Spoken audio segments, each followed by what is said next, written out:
ಸುಖವಾಗಲಿ ಬಹು ದುಃಖವಾಗಲಿ ಸಖ ನೀನಾಗಿರು ಪಾಂಡುರಂಗ. ನೆರೆದಿಹ ಬಹುಜನರೋಳಿದ್ದರು ಮನ ಸ್ಥಿರವಿಡು ನಿನ್ನಲ್ಲಿ ಪಾಂಡುರಂಗ ಅಂತ ಪಾಂಡುರಂಗನನ್ನು ಮನಸಾರೆ ಮನದಲ್ಲಿ ಸ್ಮರಿಸ್ತಾ ನನಗೊಂದು ಆಸೆ ಇತ್ತು. ಏನು ಅನ್ನೋದನ್ನು ಇವತ್ತು ನಿಮ್ಮ ಮುಂದೆ ಹೇಳಲಿಕ್ಕೆ ಬಂದೀನಿ. ಎಲ್ರಿಗೂ ನಾನು ಶಿಶು ರಕ್ಷಾ ಸ್ತೋತ್ರವನ್ನು ಹೇಳ್ತೀನಿ. ಅಷ್ಟೇ ಅಲ್ಲ, ಈ ವಿಡಿಯೋವನ್ನು ಪೂರ್ಣವಾಗಿ ನೋಡಿದ್ರಾಗ ಮಾತ್ರ ನಿಮ್ಗೆ ಇದು ಅರ್ಥ ಆಗ್ತದೆ. ಸ್ವಲ್ಪ ನೋಡಿದ್ರೆ ಅರ್ಥೇ ಆಗೋದಿಲ್ಲ. ಭಾಗವತ ಅಂದ್ರೆ ಏನು, ಶಿಶು ರಕ್ಷಾ ಸ್ತೋತ್ರ ಹೆಂಗೆ ಮಾಡಿದ್ಲು ಯಶೋಧ ಅನ್ನೋದು ಇದರೊಳಗೆ ಹೇಳಿಕತ್ತೀನಿ. ಅದಕ್ಕೆ ದಯವಿಟ್ಟು ಈ ವಿಡಿಯೋವನ್ನು ಪೂರ್ಣವಾಗಿ ನೋಡ್ರಿ. ನಿಮಗೆ ಏನು ಅನ್ನಿಸ್ತು ಅಂತ ಕಮೆಂಟ್ ಮಾಡಿರಿ. ನಮಸ್ಕಾರ. ಯಾರೆಲ್ಲ ನನ್ನ ಯೂಟ್ಯೂಬ್ ಚಾನಲನ್ನು ನೋಡ್ಲಿಕ್ಕತ್ತೀರಿ, ಅಲ್ಲಿರುವಂತಹ ಸಬ್ಸ್ಕ್ರೈಬ್ ಬಟನನ್ನು ಒತ್ತಿ ಸಬ್ಸ್ಕ್ರೈಬ್ ಮಾಡಿರಿ. ಹಾಗೆ ಬೆಲ್ ಐಕನನ್ನು ಪ್ರೆಸ್ ಮಾಡಿರಿ. ಪ್ರೆಸ್ ಮಾಡಿದ ತಕ್ಷಣ ನಾನು ಮಾಡಿದಂಥ ಯಾವುದೇ ವಿಡಿಯೋಸ್ ಮೊದಲು ನಿಮಗೆ ಬರ್ತದೆ. ಇದ್ರಾಗ ಮೋಟಿವೇಶನ್ ಇರ್ತದೆ, ಜೀವನದ ಸಂದೇಶ ಇರ್ತದೆ. ನನ್ನ ಹಿಡ್ಕೊಂಡು ಹೇಳಲಿಕ್ಕತ್ತೀನಿ. ಪ್ರತಿಯೊಂದನ್ನು ಈ ಜೀವನ ಅನ್ನೋದು ಒಂದೇ ರೀತಿ ಇರೋದಿಲ್ಲ. ಈ ಕಾಮನ್ ಆಗಿ ಹೇಳ್ತೀನಿ, ನಾವು ಹಾಸ್ಪಿಟ್ಲಿಗೆ ಅಡ್ಮಿಟ್ ಆದಾಗ ಹಿಂಗೆ ಬರಬೇಕು.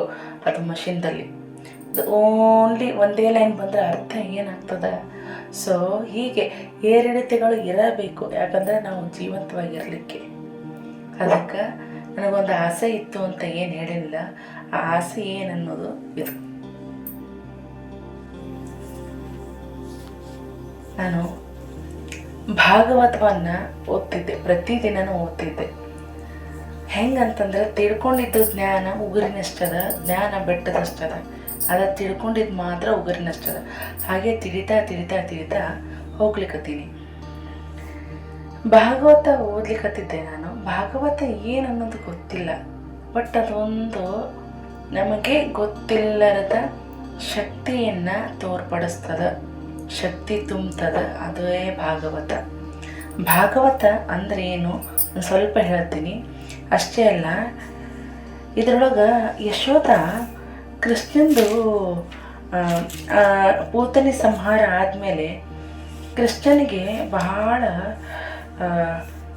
ಏನೇನೋ ಆಗ್ಬಿಟ್ಟದ, ನನ್ನ ಮಗಗೆ ಏನೋ ಕಣ್ಣು ಬಿಟ್ಟಾರ ಅಂತಂದು ಯಶೋಧ ಏನು ಮಾಡ್ತಾಳೆ, ಶಿಶು ರಕ್ಷಾ ಸ್ತೋತ್ರ ಅಂತ ಹೇಳಾಳ. ಅದಕ್ಕೆ ನಾನು ಭಾಗವತ ಓದ್ತಿದ್ನಲ್ಲ, ಇದು ಶಿಶು ರಕ್ಷಾ ಸ್ತೋತ್ರ ಬಂದ ಕೂಡಲೇ ಫಸ್ಟ್ ಇಲ್ಲಿಂದ ಸ್ಟಾರ್ಟ್ ಮಾಡ್ಬೇಕು ನಾನು ಅಂತ ಅನ್ಕೊಂಡ್ಬಿಟ್ಟಿನಿ. ಅದಕ್ಕೆ ಇವತ್ತು ಶಿಶು ರಕ್ಷಾ ಸ್ತೋತ್ರನೂ ಹೇಳ್ತೀನಿ. ಇದು ಭಾಳ ಇಂಪಾರ್ಟೆಂಟ್. ಯಾಕಂದ್ರೆ ಆ ಜಗದ ಒಡೆಯನಿಗೆ ಕೃಷ್ಣನಿಗೆ ರಕ್ಷೆ ಸ್ತೋತ್ರ ಹೇಳಾಳ. ಅದಕ್ಕೆ ನಾವೆಲ್ಲ ತಾಯಂದರು ಏನು ಒಂದು ಮಾತು ಹೇಳ್ತೀನಿ ನಿಮಗೆ, ಎಲ್ಲ ಸೌಭಾಗ್ಯದ ಇದ್ದರೂ ತಾಯಿಯಾಗುವ ಸೌಭಾಗ್ಯ ಭಾಳ ದೊಡ್ಡದಂತ. ಅಂಥದ್ರೊಳಗೆ ಯಶೋಧ ಏನು ಮಾಡ್ಯಾಳಂತಂದ್ರೆ ತನ್ನ ಕೃಷ್ಣಗೆ ಪೂತನ ಸಂಹಾರ ಎಲ್ಲ ಮಾಡಿಬಿಟ್ಟಲ್ಲ ಕೃಷ್ಣ, ಅವಾಗ ದೃಷ್ಟಿ ಆಗಿಬಿಟ್ಟದ. ಅದಕ್ಕೆ ಬಾ ಕೃಷ್ಣ ಇಲ್ಲೇ ನಿನಗೊಂದು ರಕ್ಷಣೆ ಮಾಡ್ತೀನಿ ಅಂತಂದು ರಕ್ಷಾ ಸ್ತೋತ್ರ ಹೇಳಾಳ. ಈ ರಕ್ಷಾ ಸ್ತೋತ್ರ ಸಣ್ಣ ಬಾಲ್ಯ ಲೀಲೆಗಳು ಈ ಭಾಗವತದೊಳಗದ. ಆದರೆ ಭಾಗವತ ಅಂದ್ರೆ ಏನು ಗೊತ್ತಿಲ್ಲ. ಅದಕ್ಕೆ ಅದರ ಬಗ್ಗೆ ಸ್ವಲ್ಪ ನಾ ಇಂಟ್ರೊಡಕ್ಷನ್ ಕೊಡ್ತೀನಿ, ಅಂದ್ರೆ ನಿಮಗೆ ಅರ್ಥ ಆಗ್ತದೆ. ಭಾಗವತ ಏನಂತಂದ್ರೆ ಕಲಿಯುಗದಾಗ ಶ್ರೀಕೃಷ್ಣನ ಸಾಕ್ಷಾತ್ ಸನ್ನಿಧಾನ ಅಂತ. ಇದರೊಳಗೆ ಕೃಷ್ಣನ ಸಾನ್ನಿಧ್ಯ ಇರುವ ಏಕೈಕ ಗ್ರಂಥ ಭಾಗವತ. ಇದರೊಳಗೆ ಓಂಕಾರ, ಗಾಯತ್ರಿ, ಪುರುಷ ಸೂಕ್ತ, ಓಂ ನಮೋ ಭಗವತೆ ವಾಸುದೇವಾಯ ಮಂತ್ರ ಇದು ಭಾಳ ಇಂಪಾರ್ಟೆಂಟ್ ಅದ. ಹೇಳ್ಕೊತ ಹೋಗ್ತೀನಿ ನಿಮ್ಗೆ. ಸೂರ್ಯ, ಅಗ್ನಿಹೋತ್ರ, ಕಾಮಧೇನು, ವಸಂತ ಋತು, ತುಳಸಿ ಇವೆಲ್ಲವುಗಳ ನಿತ್ಯ ದಿವ್ಯ ಸನ್ನಿಧಾನವಿರುವ ಶ್ರೀಕೃಷ್ಣ ಗ್ರಂಥವೇ ಭಾಗವತ. ಭಾಗವತದ ಪ್ರತಿ ಅಕ್ಷರದೊಳಗೂ ಭಗವತ್ ಸನ್ನಿಧಾನ ಅದ. ಯಾರ ಮನೆಯಲ್ಲಿ ಭಾಗವತ ಗ್ರಂಥ ಇರುವುದು ಅದು ತೀರ್ಥಕ್ಷೇತ್ರ ಅನ್ನಿಸ್ತದ. ನಾನು ತೋರಿಸಿದ್ನಲ್ಲ ಇದನ್ನು. ಈ ಭಾಗವತ ಗ್ರಂಥ ಯಾರೆಲ್ಲ ಮನೆಯೊಳಗೆ ಇಟ್ಕೊಂಡಿರಿ ಆ ಮನೆಯ ತೀರ್ಥಕ್ಷೇತ್ರ. ತಿಳ್ಕೊರಿ ಎಷ್ಟು ಅದು ಪವರ್ಫುಲ್ ಅದ ಅಂತ. ನಾನು ಓದ್ತಿರೋದು ಅರಳು ಮಲ್ಲಿಗೆ ಪಾರ್ಥ ಸಾರಥಿಯವರ ಭಾಗವತದ ಕನ್ನಡದಲ್ಲಿ ಅನುವಾದವಾಗಿರುವಂತಹ ಗ್ರಂಥ. ಇದೇನು ತೀರ್ಥಕ್ಷೇತ್ರ ಅದಲ್ಲ, ನಮ್ಮಪ್ಪಗೆ ಭಾಳ ನಾನು ಥ್ಯಾಂಕ್ಸ್ ಹೇಳ್ತೀನಿ ಮತ್ತು ನಮಸ್ಕಾರ ಮಾಡ್ತೀನಿ. ಅಪ್ಪನೇ ದಾನದ ರೂಪದಾಗಿ ಕೊಟ್ಟಾರಿದನ್ನು ಮಹಾನವಮಿ ದಿನದಂದು. ಆಮೇಲೆ ಭಾಗವತ ಸಕಲ ತಾಪತ್ರೆ ನಿವಾರಕ ಆಗ್ಯದ. ಭಾಗವತ ಓದೋದ್ರಿಂದ ತಾಪತ್ರೆ ಎಲ್ಲ ಕಡಿಮೆ ಆಗ್ತದ. ಭಾಗವತ ಯಾರ ಮನೆಯಲ್ಲಿ ಇರ್ತದ ಆ ಮನೆಯದೊಳಗೆ ಯಾರು ಓದ್ತಾರ, ಶ್ರವಣ ಮಾಡ್ತಾರ, ಎರಡು ಪರಮ ಪಾವನ. ಮಂಗಳ ಆಗ್ತದ, ಪವಿತ್ರಕ್ಕೆ ಪವಿತ್ರ ಆಗ್ತದ, ಮಂಗಳಕ್ಕೆ ಮಂಗಳ ಆಗ್ತದ, ಪಾವನಕ್ಕೆ ಪಾವನ ಆಗ್ತದ. ಧನ್ವಂತರಿಯ ವಿಶೇಷವಾದಂತಹ ಸಾನ್ನಿಧ್ಯ ಭಾಗವತದೊಳಗದ. ಭಾಗವತ ಓದೋದ್ರಿಂದ ಧನ್ವಂತರಿಯ ಕೃಪೆ ಆಗ್ತದ. ರೋಗ ರುಜಿನಗಳು ಎಲ್ಲ ಹೋಗಿಬಿಡ್ತದ. ದಯವಿಟ್ಟು ಭಾಗವತ ಓದ್ರಿ, ಒಂದು ಲೈನ್ ಆದರೂ ಓದ್ರಿ. ನಮ್ಮಂತಹ ಸಾಮಾನ್ಯ ಅಲೌಕಿಕ ಆನಂದ ದೈವಿಕ ಸಂಭ್ರಮದ ಅನುಭವದ ಕೊಡುವ ಗ್ರಂಥವೇ ಭಾಗವತ ಆಗ್ಯದ. ಇದು ಏನು ಅಂದ್ರೆ ಅಲೌಕಿಕವಾದಂಥದ್ದು ಮತ್ತು ದೈವಿಕ ಏನದರ ಆನಂದದ ಪಕ್ಕಾ ಹೇಳ್ತೀನಿ, ಭಾಗವತ ಕೊಟ್ಟೆ ಕೊಡ್ತದೆ. ಇನ್ನೊಂದು, ಈ ಭಾಗವತ ಗ್ರಂಥ ಹಿಡಿದ್ರೆ ನಮ್ಮದು ಮನಃಶುದ್ಧಿ ಆಗ್ತಾ ಆಗ್ತಾ ಆಗ್ತಾ ಕೃಷ್ಣ ಸನ್ನಿಧಾನ ಮಾಡಿಸ್ತಾ ಓದಿಸಿಕೊಂಡು ಹೋಗ್ತದೆ. ಭಾರತೀಯ ಭಕ್ತಿ ಸಾಹಿತ್ಯ ಪರಂಪರೆಯಲ್ಲಿ ಅನರ್ಘ್ಯ ರತ್ನ ಆಗ್ಯದ ಈ ಭಾಗವತದ ಗ್ರಂಥ. ಭಾಗವತ ಎಷ್ಟು ಓದಿದ್ರೂ ಅದು ತೃಪ್ತಿ ಆಗ್ತಿಲ್ಲ. ನಾವು ಓದ್ತಾ ಹೋಗಿಲ್ಲ. ಈಗಂತೂ ಕೃಷ್ಣಂದು ಬಂದ್ಬಿಟ್ಟದ. ಏನು ಅಂತ ಹೇಳಿದರೆ, ಭಾಗವತ ನಾವು ದಾನ ಕೊಡಬೇಕು ಅಂತ ಅಪ್ಪ ಯಾಕೆ ದಾನ ಕೊಟ್ಟರು ಅನ್ಲಿಕ್ಕೆ ಹೇಳ್ತೀನಿ ಕೇಳ್ರಿ. 10 ಗೋವುಗಳ ದಾನ 1 ಗಾಡಿ ಅಥವಾ ಬಂಡಿ ದಾನಕ್ಕೆ ಸಮ. 10 ಗಾಡಿಗಳ ದಾನ 1 ಕುದುರೆಯ ದಾನಕ್ಕೆ ಸಮ. ಮಠ ದೇವಾಲಯಗಳಿಗೆ ನೀಡುವ 1 ಆನೆಯ ದಾನ 1,000 ಕುದುರೆ ದಾನಕ್ಕೆ ಸಮ. 1000 ಕುದುರೆಗಳ ದಾನ 1 ಸುವರ್ಣ ದಾನಕ್ಕೆ ಸಮ. 1000 ತೊಲ ಸುವರ್ಣ ದಾನಕ್ಕಿಂತ ಜ್ಞಾನದಾನವು ಮಹಾಶ್ರೇಷ್ಠ ದಾನ. ಆ ಜ್ಞಾನದಾನದಲ್ಲಿ ಆಧ್ಯಾತ್ಮ ಜ್ಞಾನದಾನ ಇನ್ನೂ ಶ್ರೇಷ್ಠ. ಆ ಆಧ್ಯಾತ್ಮ ಜ್ಞಾನದಲ್ಲಿ ಭಾಗವತ ಗ್ರಂಥದಾನ ಸರ್ವಶ್ರೇಷ್ಠ. ಅದಕ್ಕೆ ಭಾಗವತ ಓದ್ರಿ. ನಿಮ್ಗೆ ಒಂದು ಮಾತು ಹೇಳ್ತೀನಿ ಎಲ್ಲ ಹೆಣ್ಮಕ್ಳಿಗೆ. ಬಂಗಾರ ತಗೋತೀವಂತೀವಿಲ್ಲ, ಆ ಬಂಗಾರಕ್ಕಿಂತ ಒಂದು ಭಾಗವತ ಬುಕ್ಕ ಖರೀದಿ ಮಾಡಿರಿ, ಅದನ್ನು ಓದ್ರಿ. ನೋಡ್ರಿ, ನಿಮ್ಗೆ ಎಷ್ಟು ಮನಸ್ಸಿನ ಬದಲಾವಣೆ ಆಗ್ತದೆ, ಎಷ್ಟು ಮನಃಶಾಂತಿ ಕೊಡ್ತದೆ. ನಾನು ಅನುಭವಿಸ್ಲಿಕ್ಕತ್ತೀನಿ ಅದನ್ನು. ಇನ್ನು ನಾ ಹೇಳಿದಂಗೆ ಪೂತನಿ ಸಂಹಾರ ಮಾಡಿದ ಕತೆ ಎಲ್ಲ ಕೇಳಿರಿ. ಕೃಷ್ಣ ಹೆಂಗೆ ಪೂತನಿ ಕೊಂದ, ಪೂತನಿನ ಹೆಂಗೆ ಮಾಡಿದ. ನಾ ಹೇಳ್ತೀನಿ, ಪೂತನಿ ಅದನ್ನೇ ಸ್ವಲ್ಪ ಆ ಕಡೆ ಮಾಡಿದ್ರೆ ಪೂತನಿಯನ್ನು ಪುನೀತನನ್ನಾಗಿ ಮಾಡಿದ ಕೃಷ್ಣ ಅಂತ ಹೇಳ್ತೀನಿ. ಹಂಗೆ ಯಶೋಧನು ಏನು ಮಾಡ್ಯಾಳ, ಅದನ್ನೆಲ್ಲ ಮಾಡ್ಕೊಳ್ಳಿನ, ಏ ಕೃಷ್ಣ ಬಾ ಇಲ್ಲೇ, ನಿಂಗೆ ಶಿಶುರಕ್ಷಾ ಸ್ತೋತ್ರ ಹೇಳ್ತೀನಿ, ಹಂಗೆಲ್ಲ ಯಾರು ಕಂಡು ಬಿದ್ದದ ಏನ ನಿಂಗೆ ಅಂತಂದು ಜಗದೊಡೆಯ ಕೃಷ್ಣಗೆ ಏನು ಮಾಡ್ಯಾಳಕ್ಕಿ ರಕ್ಷಣಾ ಸ್ತೋತ್ರವನ್ನು ಹೇಳಾಳ.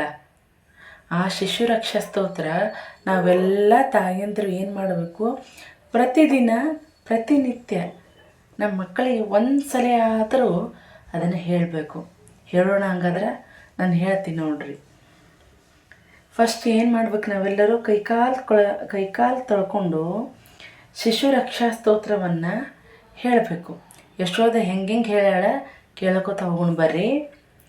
ಅಂಗಾಲಿಗೆ ಅಜನ ರಕ್ಷೆ, ಮುಂಗಾಲಿಗೆ ಮುರಾರಿಯ ರಕ್ಷೆ, ಜಾನುಗಳಿಗೆ ಜನಾರ್ದನನ ರಕ್ಷೆ, ತೊಡೆಗಳಿಗೆ ಯಜ್ಞನ ರಕ್ಷೆ, ಹೊಟ್ಟೆಗೆ ಹಯವದನನ ರಕ್ಷೆ, ಹೃದಯಕ್ಕೆ ಕೇಶವನ ರಕ್ಷೆ, ಭುಜಕ್ಕೆ ವಿಷ್ಣುವಿನ ರಕ್ಷೆ, ಮುಖಕ್ಕೆ ಉರುಕ್ರಮನ ರಕ್ಷೆ, ತಲೆಯಲ್ಲಿ ಈಶ್ವರನ ರಕ್ಷೆ, ಮುಂದೆ ಚಕ್ರಪಾಣಿ, ಹಿಂದೆ ಗಂಗಾಧರ, ಪಕ್ಕದಲ್ಲಿ ಮಧುಸೂದನ, ಮೇಲೆ ಉಪೇಂದ್ರ, ಗರುಡ ಕೆಳಗೆ ಪುರುಷೋತ್ತಮ ರಕ್ಷಿಸಲಿ. ಇಂದ್ರಿಯಗಳನ್ನು ವೃಷಿಕೇಶ ರಕ್ಷಿಸಲಿ, ಪ್ರಾಣಗಳನ್ನು ನಾರಾಯಣ ರಕ್ಷಿಸಲಿ, ಚಿತ್ತವನ್ನು ಶ್ವೇತ ದ್ವೀಪಾದಿಗಳು ರಕ್ಷಿಸಲಿ, ಮನಸ್ಸನ್ನು ಯೋಗೇಶ, ಬುದ್ಧಿಯನ್ನು ಪೃಶ್ನಿಗರ್ಭನು, ಮಧ್ಯದೇಹವನ್ನು ಭಗವಂತ ರಕ್ಷಿಸಲಿ. ಆಡುವಾಗ ಗೋವಿಂದ ಪೊರೆಯಲಿ, ಮಲಗಿದಾಗ ಮಾಧವ ಸಲಹಲಿ, ನಡೆಯುವಾಗ ವೈಕುಂಠಪತಿ, ಕೂತಾಗ ಶ್ರೀಪತಿ, ಊಟ ಮಾಡುವಾಗ ಯಜ್ಞಪತಿಯರು ಕಾಪಾಡಬೇಕು. ಈ ಮಗುವಿಗೆ ನಮಗ ಸರ್ವಗ್ರಹ ಪೀಡೆಗಳು ತೊಲಗಲಿ ಕೃಷ್ಣನ ಮೇಲೆ ಅಂತ ಬೇಡ್ಕೊಂಡಾಳ. ಅಷ್ಟೇ ಅಲ್ಲ, ಶಾಕಿನಿ, ಡಾಕಿನಿ, ಕುಷ್ಮಾಂಡ ಬಾಲಗ್ರಹಗಳು, ಭೂತ ಪ್ರೇತ ಪಿಶಾಚ ಯಕ್ಷ ಎಲ್ಲ ಪೀಡಕರು ಶ್ರೀಹರಿದಯದಿಂದ ತೊಲಗಲಿ. ದೇಹ ಪ್ರಾಣ ಇಂದ್ರಿಯಗಳನ್ನು ಕೆಡಿಸುವ ಉನ್ಮಾದ, ಅಪಸ್ಮಾರಾದಿ ಬಾಧೆಗಳು, ಸ್ವಪ್ನ ದುಷ್ಟ ಫಲಗಳು ಎಲ್ಲವೂ ಶ್ರೀಹರಿಯ ನಾಮ ಸ್ಮರಣೆಯಿಂದ ಹೊರಟು ಹೋಗಲಿ ಅಂತಂದು ಭಾಳ ಪ್ರೇಮದಿಂದ ಭಾಳ ಚಂದ ಶ್ರೀಕೃಷ್ಣಗ ಯಾರೋ ಯಶೋದೆ ರಕ್ಷೆಯನ್ನು ಕೊಡ್ಲಿಕ್ಕತ್ತಾಳ. ಅಂಥ ರಕ್ಷೆಯನ್ನು ನಾವು ನಮ್ಮ ಮಕ್ಕಳಿಗೆ ಒಂದಿನ ಆದರೂ ಕೊಡೋಣ. ಅಷ್ಟೇ ಅಲ್ಲ, ಪಾಪ ಎಂದು ಪ್ರೇಮದಿಂದ ಯಶೋದೆ ಮಗುವಿಗೆ ರಕ್ಷಣೆ ಮಾಡಿ ಮಲಗಿಸ್ಲಿಕ್ಕತ್ಲಂತ. ಮುದ್ದು ಮಗು ಶ್ರೀಕೃಷ್ಣ ಪೂತನಾವಧೆ ಮಾಡಿದ ನಂತರ ಸುದ್ದಿ ಕೇಳಿ ಎಲ್ಲರೂ ಆಶ್ಚರ್ಯರಾಗ್ತಾರಿಲ್ಲ. ಆ ಘೋರ ಆಕೃತಿ ಅವಳ ಶರೀರವನ್ನು ಹೆಂಗೆ ಕೃಷ್ಣ ಕೊಂದ? ಅದು ಶರೀರ ಹೆಂಗಿತ್ತಂತಂದ್ರೆ ಕೊಡಲಿಗಳಿಂದ ಕಡಿದು ತುಂಡು ತುಂಡು ರಾಶಿ ಇಟ್ಟು ಸುಟ್ರಂತ ಹಂಗಿತ್ತಂತಕ್ಕಿಂದು. ಆಮೇಲೆ ಸುಡುವ ಆ ದೇಹದಿಂದ ಚಂದನದ ಪರಿಮಳ ಹೊಗೆ ಬಂತಂತ, ಸುವಾಸನೆ ಹೊರ ಹೊಮ್ತಂತ. ಮಧ್ವಾಚಾರ್ಯರು ಇದ್ರ ಬಗ್ಗೆ ಹೇಳ್ತಾರಂತ, ಅಪ್ಸರೆಯಾದ ಊರ್ವಶಿ ಹಾಗೂ ರಾಕ್ಷಸಿಯಾದ ತಾಟಕಿ ಈ ಪೂತನೆಯೊಳಗ ಜೀವದ್ವಯರಾಗಿದ್ರಂತ. ಅದಕ್ಕೆ ಲೋಕವಂದಿತ ಪಾದಾರವಂದಿತ ಸ್ಪರ್ಶದಿಂದ ಪುನೀತಳಾದ್ಲಂತ ಪೂತನಿ. ಹೆಂಗೆ ಊರ್ವಶಿ? ಹಾಲು ಕುಡಿಸಿ ಊರ್ವಶಿ ಸ್ವರ್ಗ ಸೇರಿದ್ಲಂತ. ವಿಷ ಕುಡಿಸಲು ಬಂದ ತಾಟಕಿ ಅಂಧತಮಸ್ಸಿಗೆ ಹೋದ್ಲಂತ. ಹಾಲು ಕುಡಿಸಿದ ಊರ್ವಶಿ ಏನು ಮಾಡಿದ್ಲು? ಸ್ವರ್ಗಕ್ಕೆ ಹೋದ್ಲಂತ. ವಿಷ ಕುಡಿಸಲು ಬಂದ ತಾಟಕಿ ಅಂಧತಮಸ್ಸಿಗೆ ಅಂದ್ರೆ ಕತ್ತಲೆಯ ನರಕಕ್ಕೆ ಹೋದ್ಲಂತ. ಪೂತನಿಯ ಒಂದು ಕಡೆ ಕ್ರೌರ್ಯ ತೋರಿದ್ರೆ ಮತ್ತೊಂದು ಕಡೆ ಶ್ರೀಕೃಷ್ಣಗ ಹಾಲು ಕುಡಿಸಿದ್ಲಲ್ಲ, ಸ್ತನಪಾನ ಮಾಡಿದ್ಲಲ್ಲ, ನಾನೇ ಧನ್ಯ ಆದೆ ಅಂತಂದು ವಾತ್ಸಲ್ಯದಿಂದ ಮಾತ್ರ ವಾತ್ಸಲ್ಯ ಧಾರೆ ಏರಿದ ಊರ್ವಶಿ ಸ್ವರ್ಗಕ್ಕೆ ಹೋದ್ಲಂತ. ಸ್ವಲ್ಪ ಕಾಲ ಭಗವಂತನಿಗೆ ಹಾಲು ಕುಡಿಸಿದ್ದಕ್ಕೆ ಸ್ವರ್ಗಕ್ಕೆ ಹೋದ್ಲು. ಇವಳು ಪೂತನೆ ಏನು ಮಾಡಿದ್ಲು? ನರಕಕ್ಕೆ ಹೋದ್ಲು. ಇನ್ನು ನಿರಂತರ ಪಯೋಧಾರೆಯನ್ನು ಪ್ರೇಮದಿಂದ ಸುರಿಸಿದ ಯಶೋಧ ನಂದ ಗೋಕುಲದ ಹಸುಗಳು ಗೋಪಿಕಾ ಸ್ತ್ರೀಯರುಗಳನ್ನೆಲ್ಲ ಮೋಕ್ಷವನ್ನು ಕೊಟ್ಟನೆಂದು ಬೇರೆ ಹೇಳಬೇಕಾಗಿಲ್ಲ. ಅವ್ರಿಗೆ ಎಷ್ಟು ಕೊಟ್ಟಾನಂದ್ರೆ, ಇವನ ಜೊತೆ ಸದಾ ಇರುವವರು ಗೋಪಿಕಾ ಸ್ತ್ರೀಯರು ಯಶೋದಾಗ ಅವ ಸ್ವರ್ಗ ಕೊಟ್ಟಿಲ್ಲ ಅಂತ ಅನ್ಲಿಕ್ಕೆ ಆಗ್ತದ? ಕಾಮನ್ ಅದು. ಕೃಷ್ಣನ ಭಕುತಿಯ ಬೆಳದಿಂಗಳಲ್ಲಿ ಸ್ನಾನ ಮಾಡ್ತಿದ್ದ ವ್ರಜದ ಸ್ತ್ರೀಯರು ತಾಯಂದರು ಕ್ಷಣ ಕ್ಷಣಕ್ಕೆ ಸ್ನೇಹಧಾರೆ ಹರಿಸಿದ್ರಂತ. ಕ್ಷಣಕಾಲದ ಭಕ್ತಿಗೆ ಒಲಿದು ಬರುವ ಶ್ರೀಹರಿಯವರೆಲ್ಲರ ಪ್ರೀತಿಗೆ ಒಲಿದು ಅವರೆಲ್ಲರಿಗೂ ಮೋಕ್ಷಾನುಗ್ರಹ ಮಾಡಿದಂತ. ಹಾಗೆ ಈ ಏನು ಕತೆ ಹೇಳಿದ್ನಲ್ಲ, ಇದಕ್ಕೆ ಅನುಗುಣವಾದಂತಹ ಒಂದು ಹಾಡು ಭಕ್ತಿಗೀತೆ ಯಾವುದು ಸೂಟೇಬಲ್ ಆಗ್ತದ ಅಂತ ಕಮೆಂಟ್ ಮಾಡಿರಿ. ಅದನ್ನು ನಾನು ಯಾವ್ದು ಹಾಡಬೇಕು ಅನ್ನೋದನ್ನು ಕಮೆಂಟ್ ಮಾಡಿರಿ.